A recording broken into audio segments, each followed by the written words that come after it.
सुप्रभात विद्यार्थियों, आज हम हिंदी अध्ययनशाला में हिंदी विषय का अध्ययन करने के लिए उपस्थित हुए हैं। मुझे पूर्ण विश्वास है कि आप लोग भी हिंदी विषय के पठन सामग्री के साथ अध्ययनशाला में उपस्थित हुए होंगे।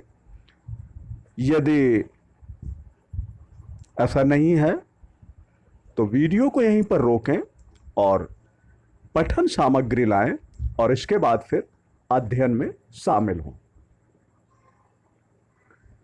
विद्यार्थियों, आज हम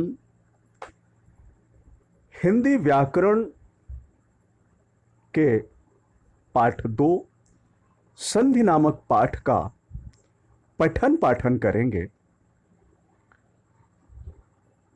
परंतु इस पाठ का पठन पाठन करने से पूर्व आप लोगों को पिछली पाठ योजना में परीक्षण अभ्यास प्रश्न पत्र 2 भेजा गया था। आप लोगों ने उसे अपने हिंदी नोटबुक में लिखा होगा, तो उसके उत्तरों का मिलान कर लेते हैं पहले। इसके बाद फिर हम लोग पाठ 2 संधि शीर्षक से संबंधित हिंदी व्याकरण की विषय वस्तु का अध्ययन करेंगे।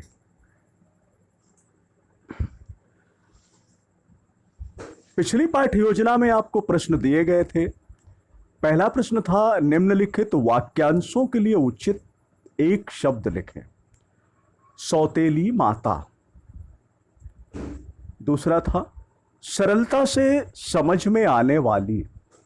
तीसरा, जो केवल कहने व सुनने के लिए हो। चौथा, जो कहा ना जा सके। तो इन वाक्यांशों के लिए आपको एक एक शब्द उत्तर स्वरूप लिखना था। इनके उत्तर आप लोगों ने लिखा होगा, मिला लीजिए। क नंबर में जो वाक्यांश है उसका उत्तर है विमाता। ख नंबर में जो वाक्यांश है उसका उत्तर है सुबोध। ग नंबर में जो वाक्यांश है उसका उत्तर है औपचारिक। और घ नंबर में जो वाक्यांश है उसका उत्तर है अकथनीय।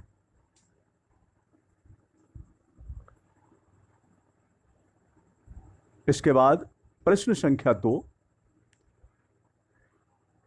प्रश्न संख्या 2 में दिया गया है, निम्नलिखित शब्दों के अर्थ स्पष्ट करें, स्पष्ट करके लिखें। तो का नंबर में दिया हुआ है प्रणाम, अभिवादन, नमस्ते, नमस्कार। ख नंबर में दिया गया है अनबन, खटपट। ग नंबर में दिया गया है आदेश, आज्ञा, अनुमति।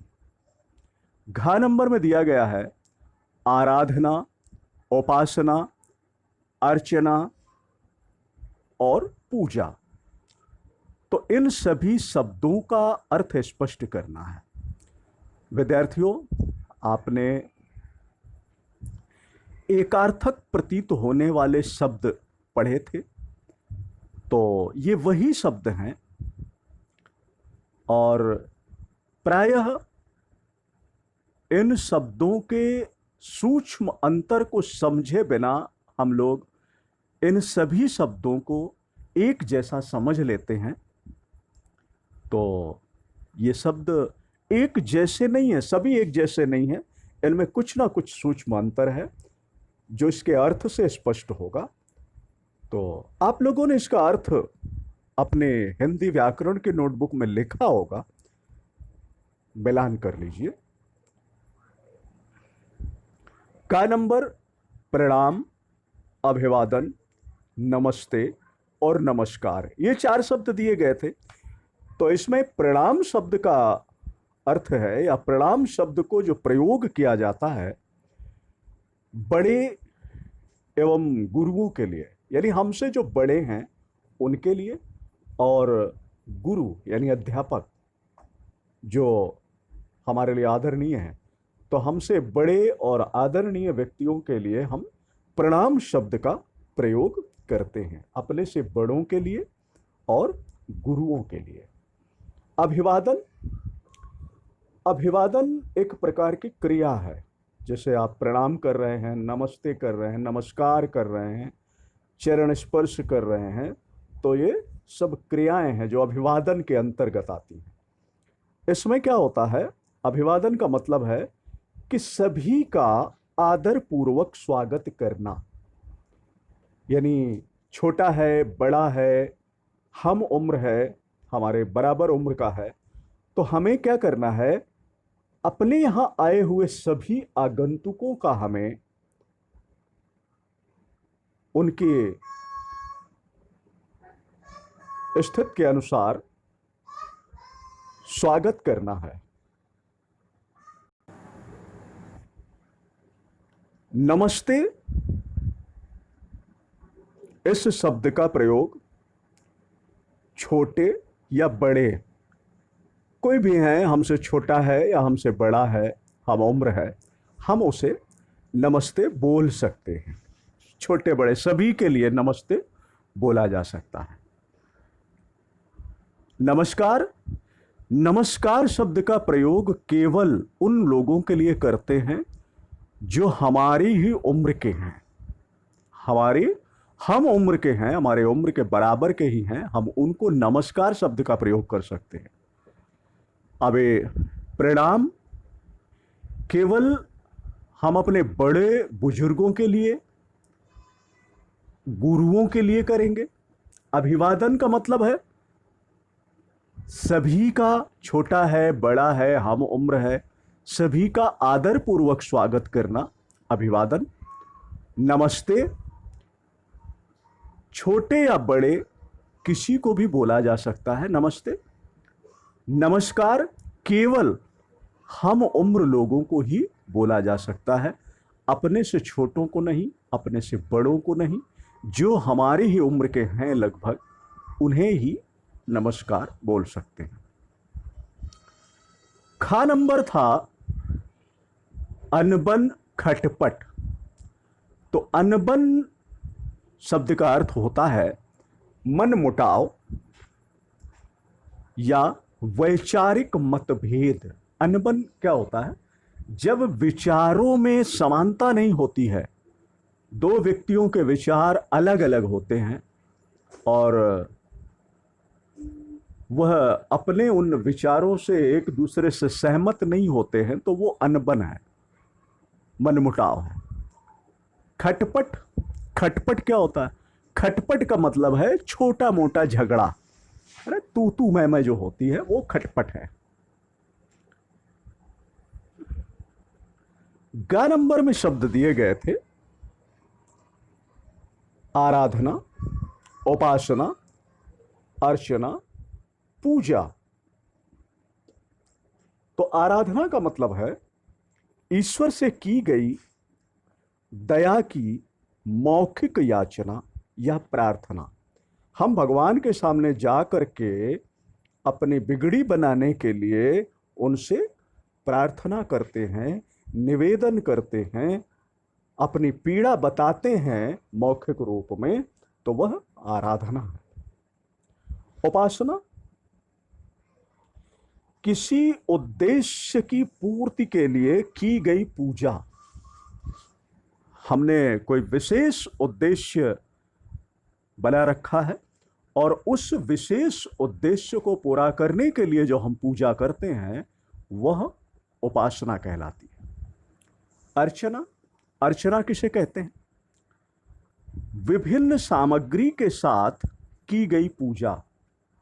यानी पूजा करने में हम विभिन्न प्रकार की सामग्रियों को लेकर के जो पूजा करते हैं वो अर्चना है। और पूजा सामग्री के बिना भक्ति भाव से की गई प्रार्थना।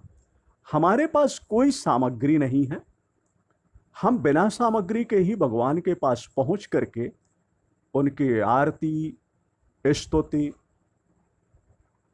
प्रार्थना इत्यादि भक्ति भाव में डूब करके करते हैं, तो वो पूजा होती है।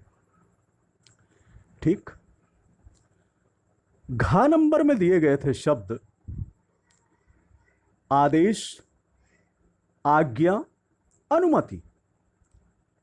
आदेश शब्द का अर्थ है वैधानिक अधिकार से कुछ करने के लिए कहना। वैधानिक अधिकार का मतलब, वैधानिक का मतलब विधि सम्मत, न्याय, नियम संगत, नियम से संबंधित। तो इस अधिकार का प्रयोग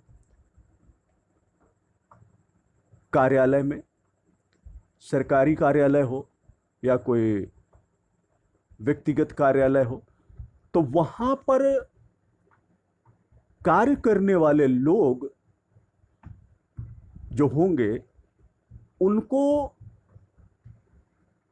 कुछ पद प्रदान किया गया होगा और प्रत्येक पद में कार्य करने वाले व्यक्ति के लिए कुछ नियम बनाए गए होंगे। तो उन नियमों के अंतर्गत वह पदासीन व्यक्ति जो कुछ करने के लिए कहता है वह आदेश होता है। जैसे प्रधानाचार्य अध्यापकों से कुछ करने के लिए कहते हैं तो प्रधानाचार्य के द्वारा कहा गया आदेश है। यह मौखिक भी होता है, लिखित भी होता है। विद्यालय में छुट्टी घोषित की जाती है तो प्रधानाचार्य के द्वारा लिखित आदेश कक्षाओं तक पहुंचाया जाता है और वहां पर अध्यापक उस आदेश को पढ़कर विद्यार्थियों को सुनाते हैं। आज आधुनिकता में यह क्रम बदल गया है। अभी वो आदेश आपको मोबाइल मैसेज के माध्यम से मिलता है।